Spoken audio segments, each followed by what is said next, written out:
All right, so for today's highlight, like we said at the time, a number came out for those watching this in the future. A number that was pretty important came out top of the hour, 9 o'clock, and the miss that it had was considered number one, a big miss, a bigger than average miss, and it usually gets upside to equity markets. This time, it had a knee-jerk down reaction, so it was a head scratcher. Why is it going down when it normally goes up? And there was logic that we could easily attach to that, and without getting into that, I want people to constantly look for clues as if you're a detective trying to solve the murder. We're trying to solve where's price going to go. And the more the market's moving, the more clues you need to look to find because the higher the risk. The higher the reward, the higher the risk. So even if you didn't pick up on the clue that we went down on a number that's generally bullish for stocks, this is a transitional moment we often use with our what? PWAPs. When they dive below it, and get below it. Here's the red line. Here's the green line. When they dive below it, it's often a pretty highly accurate B to B moment. In this case, bullish to bearish to set up a higher probable next right side of the market directionally. Okay. And so you use the clue that we didn't go up. We actually went down on a number that usually drives prices higher. We're heading down. We're below this area that's the best pivotal spot in a market. It's where the average longs and shorts are short and long from. And then we get really nice moments that retrace. Just watch price right in here come back up. Retrace back up to where? PWAP resistance. Into it, out of it. PWAP resistance. Into it, out of it. And then they ran away from the PWAPs, never really were able to test it. A little bit in here and came off. The next moment I want to show you where the music would start to play a little bit is right in here. We had two blue triangles and one pink, meaning at this moment, it's showing us that buyers who want to buy it versus sellers who want to sell it are becoming imbalanced both ways. So it's a real-time important price. So it's an important price in real time. You couldn't have predicted 5 minutes ago, 5 days ago, this morning with any of the pre-market homework, briefing, preparation you might do. Didn't matter. You wouldn't be able to highlight this as an important spot. You need the information to come out before you're able to do anything with that information.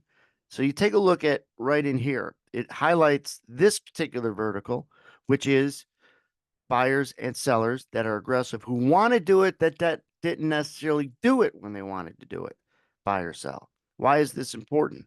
Look at how it gets back to that area right here, flows into it, chops, chops, chops, boom, gets below it.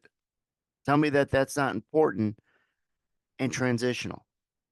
Number one, it's important. And number two, most people don't see it or realize it. Still making it important doesn't make it less important because other people don't realize it. It's using the market against itself. What's important to the market, and the closer to real time you're able to see it, the less other people know, but yet it's still important. It's an edge. If we take an extreme example of an edge or advantage, it's members of Congress that get information about legislation or regulation before most of the rest of the world does that could move a stock or a particular sector. Happens all the time. And it could have small movements, but if you know when a stock is going to move, timing is everything.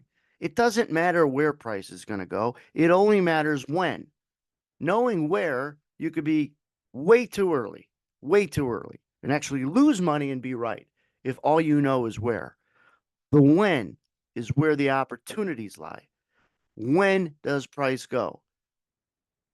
That's going to dictate or highlight, define what a good location is. So that's an extreme advantage that only they have. All right. When you try to drill down into what advantages exist for those that are trying to predict where the hell price is going to go, We're not going to get economic data 10 seconds early. We're not going to get a big buy or sell order coming in the market 5 seconds, 2 seconds before it comes in. So we're going to have to look at real-time analysis and be able to filter and understand where other people might be positioned, a sample size of a market being long or short, and then analyze, is it too long or too short? Because if it is too long, what are you after you're long? You're a seller to exit that long.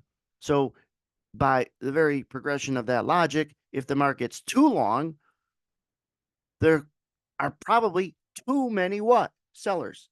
Too many longs equal too many sellers. What do you need for the price of anything to go down? Too many sellers, more sellers than buyers. And not only people who sell it, but people who want to sell it. So the when and the what do they want? Want and when. They want to sell it is more important than they did sell it.